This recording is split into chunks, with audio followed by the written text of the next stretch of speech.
Hi hello friends, welcome. எல்லாரும் எப்படி இருக்கீங்க? இன்னைக்கு நம்ம அவரைக்காய் வச்சு ஒரு சப்ஜி செய்யலாம். நல்லாயிருக்கும். சப்பாத்தி, தோசை, இட்லி அந்த மாதிரி டிஃபன் ஐட்டங்கள் கூட சாப்பிட்லாம். இது ரொம்ப ஹெல்த்தியும் கூட. வேர்க்கடலை போட்டு செய்ய போகிறேன். எப்படி செய்யலான்னு பார்க்கலாம். ஃபர்ஸ்ட் நம்ம அவரைக்காய் அந்த மாதிரி கட் பண்ணி எடுத்து கழுவி வச்சுக்கலாம். ஒரு டீஸ்பூன் ஆயில், சன்ஃப்ளவர் ஆயில் தான் ஊற்றிருக்கேன். அது கூட ஒரு 2 டேபிள் ஸ்பூன் வேர்க்கடலை போட்டு வறுத்துக்கலாம். இருக்கட்டும், அது சூடாகட்டும். நம்ம மிக்சி ஜாரில் கொஞ்சம் ஆனியன், ஜிஞ்சர் கார்லிக் எடுத்து வச்சுருக்கிறேன். கட் பண்ணி அதையும் போட்டுக்கலாம். போட்டு அரைச்சிக்கலாம். ஃபஸ்ட்டு தோல் இருந்தாலும் பரவாயில்ல, மேல் தோலை மட்டும் எடுத்துட்டு கட் பண்ணி போட்டுக்கலாம். அது கூட ஒரு தக்காளி போட்டு அரைச்சி எடுத்துக்கோங்க. தண்ணிலாம் விட வேண்டாம்.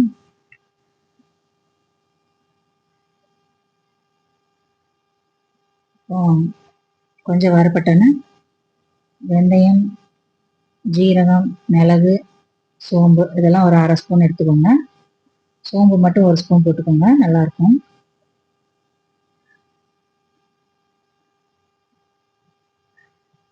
கொஞ்சம் வறுபட்டதுக்கப்புறம் ஒரு 1/2 ஸ்பூன் கசகசா போடுறேன்.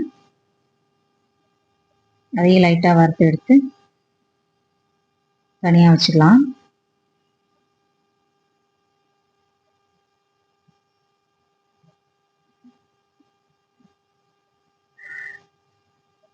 இருக்கட்டும். நல்லா ஆறுனதுக்கப்புறம் அதை பேஸ்ட்டாக அரைச்சிக்கலாம்.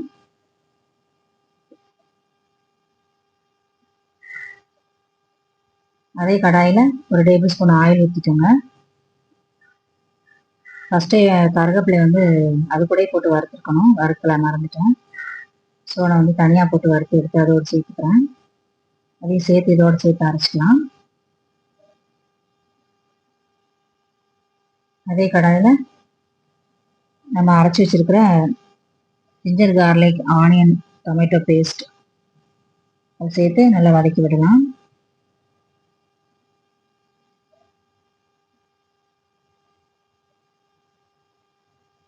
இது கூட ஒரு 2 பச்சை மிளகாய், கொஞ்சம் கருவேப்பிலை போட்டுக்கோங்க. ஒரு 1/4 ஸ்பூன் மஞ்சள் தூள், ஒரு 2 ஸ்பூன் தனி மிளகாய் தூள் போட்டுக்கலாம். ஆல்ரெடி மிளகு போட்டிருக்கோம். ஸோ காரம் உங்களுக்கு தேவையான அளவு பார்த்து போட்டுக்கோங்க. இது அப்படியே இருக்கட்டும். மூடி வச்சு விட்டுடலாம். ஒரு 2 நிமிஷம் அப்படியே விட்டுடலாம், வதங்கட்டும். நம்ம அதே ஜாரில் மிக்ஸி ஜாரில் வேர்க்கடலை வறுத்து வச்சதை போட்டு 2 டேபிள் ஸ்பூன் தேங்காய் போட்டு தண்ணி ஊற்றி பேஸ்ட்டாக ஆக்கிக்கலாம். இதை அரைச்சி எடுத்தாச்சு. அது தனியாக இருக்கட்டும். மசாலா நல்லா வெந்துருச்சு.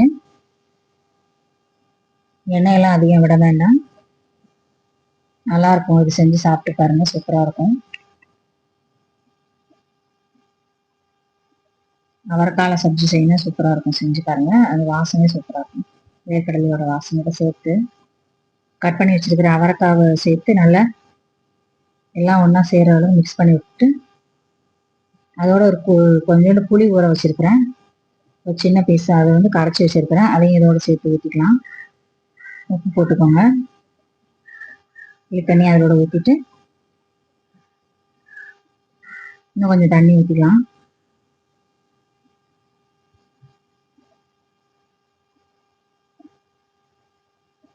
இருக்கட்டும். ஒரு 2 நிமிஷம் அப்படியே விட்டுருங்க, வேகட்டும். அது மூடி போட்டு வச்சிருங்க.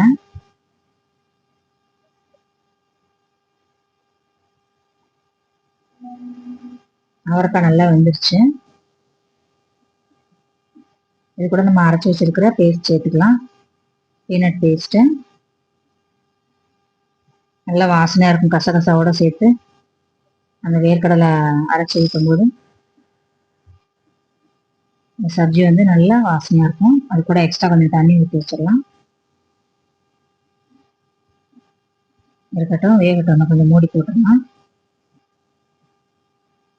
ஒரு 2 நிமிஷம் விட்டுடலாம். அப்படியே எல்லா டிஃபன் ஐட்டங்களோடையும் சாப்பிடலாம். சூப்பரா இருக்கும்.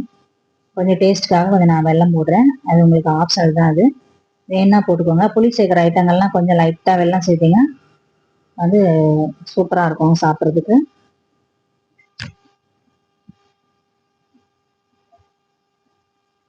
கொஞ்சம் கொதிக்கட்டும், மூடி வச்சிடலாம். அதான் ரெடி ஆயிடுச்சு. நம்மளோட சப்ஜி ரெடி ஆயிடுச்சு. சப்ஜி கிரேவி எது வேணாலும் சொல்லிக்கோங்க, நல்லா இருக்கும்.